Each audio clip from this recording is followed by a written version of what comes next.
Hey, my name is Tashay West. And I'm Moses Mosley. I first want to say thank you so much to Atlanta Movie Tours. Y'all are awesome. For this amazing set. Look at this. This is beautiful. Epicness. Nice. Nice. Perfect for the epic Walking Dead review. So let's go ahead and get into this episode. It's getting real now. It starts 3 weeks after the last episode, and everybody has been traveling through the woods, hungry. It was kind of heart-wrenching because everybody is they're so worn and tired. Not only have they lost like so many crucial people to them, but now they don't even know how they're going to survive now. And it's like that reality is setting in for them. Now they don't even know where they're going, you know? And it's like, it's too real now. A theme in this episode was really about giving up. So many people were thinking about giving up. Maggie was having like a breakdown moment. Even Sasha, she began kind of strong, but started to even show her breakdowns towards the end of the episode. What did you think about that whole thing? I thought that she was getting more developed as a character, and she's going through that chain reaction now. She just saw her brother die. It might be a power situation though, because before she had those strong men around her to kind of protect her. That's so true. Now she doesn't have that protection around her, so she has to get strong now and start attacking and make herself feel like she can make it which at the end of the episode we found out that she didn't even feel like she would be able to survive, so I can see how that was a protection mechanism. She's really just trying to adapt to the new situation, you know, and she's trying to come into herself as, you know, as a sort of a proactive, you know, woman, you know, a proactive woman. Yeah. You get what I'm trying to say. Proactive woman. See, she was killing them in the beginning. She was like, nobody's gonna stop me. Slice, slice, slice. But Michonne was like, I'm the strong black woman of this show. Because she took out her big sword and said, slice. Slice. Of course, we're used to that. Slice. Slice. We've experienced that. Don't do it, Sasha. Don't do it. So she reclaimed her position as the strong black female archetype in that moment. I guess Michonne was looking kind of trying to look after Sasha. She was in a motherly respect. Yeah, she was giving her like advice. You're gonna get yourself killed. Don't do all these crazy things. Don't go fighting all these walkers by yourself. And it was, I guess, Sasha's fault that she ignited the whole crazy attack from the walkers. And which almost led to what I know Rick almost got bit. Yeah, he which did. Led to my heart was like, I know, like, they're gonna take it out already. No. I was like, they're gonna kill another person. I know, so soon. It's really been insane, and that's what's really making me uncomfortable. But it's gonna keep me wanting to watch it because you don't know who's gonna go next. Let's just have a moment of silence for our walker deaths in this episode. It was, you know, we're fellow walkers, so we have to we sympathize with our brothers. Yeah, sympathize with our brethren. So let's do a moment of silence for our dead walkers.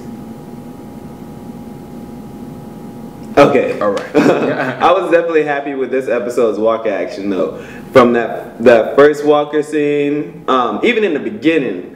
Although the walker did get stuck behind a tree, and I was like, "Come on!" It was funny. You could do a little bit harder than that. But I love that it began with the walker death. But yeah, definitely Maggie. Like, you know, she's still beautiful, but you can still see she's deteriorating now. Every walker was blue-eyed and blonde-haired. Right? Yeah. Like I didn't even pick up on that tonight. Yeah. Every walker, and she had such a hard time killing those walkers because they kept reminding her of her sister. I felt like, especially the girl the walker girl in the trunk.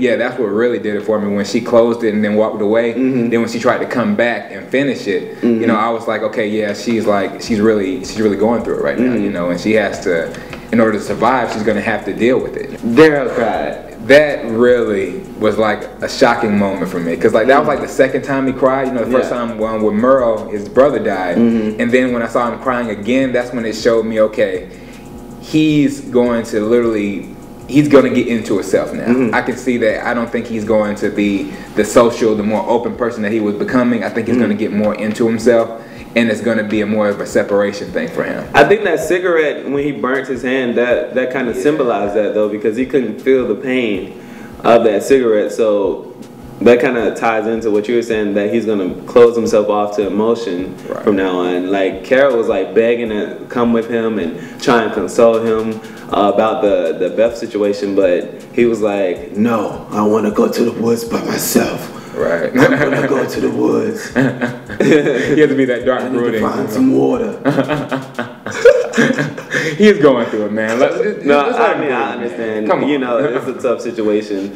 It's a you know, you're losing people every day, and you just want to give up. And him and Beth really built up that strong relationship. So they did. And he thought he lost her, then he found her again, only to lose her. It's an emotional roller coaster, pretty much. Yeah. I did like Glenn, though. Glenn, he really kind of manned up a little bit this episode. I like how he was stepping up and trying to keep everybody, you know, upbeat and everything. Even though it wasn't really working. Yeah, he tried. I mean, the guy tried. You got to give him the benefit. You know?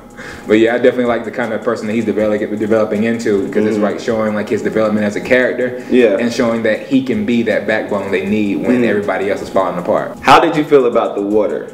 The secret, scary, mystical, magical water in the middle of the road. I'm paranoid by nature, so I thought that was a setup.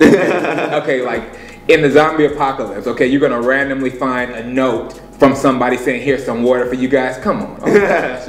Already from Terminus, we saw the sign that said "Sanctuary for All," which was random in the middle of the woods also. So to get water from a friend, obviously they're watching them, which is scary. That's the first thing. Exactly. That's really what made me think, okay, like somebody knows somebody. Not to mention the ending character being introduced, the new guy, and the fact that he knew who Rick was. Random. Like, I know it's the randomest thing ever. I'm like, he knew exactly who Rick was. He looked like he was just on his $5,000 trip, and he just took a break to do a little trot through the woods. You're in the zombie apocalypse and you look cleaner than the girls? Like, really? No way. He looked clean, he looked fresh shaven, he had a haircut. His clothes were just bought from H&M, I swear. It looked just like it. Like he went straight downtown to get some stuff. Like, there's no way. Like, you're not going to be clean in the zombie apocalypse. And then the creepy music that when played you're clean, right after. You're guilty. But what was your favorite moment this episode? Wow. I would actually have to say my favorite moment was when they were actually found the shed, and Rick was, you know, they were around the fire and Rick was talking to everybody, and how he said, and when he said that we are the Walking Dead, I thought that was that dun dun dun moment, you know? Yeah, my favorite moment was definitely Sasha's Xena moment. She came out slicing. I loved it. She made mistakes like them, and almost when she's about to slice Michonne, I was like, wait a minute, what's about to happen? But let us know what your favorite part of the episode in the comments, and don't forget to follow us. My Instagram, Twitter, and YouTube is Deshae West.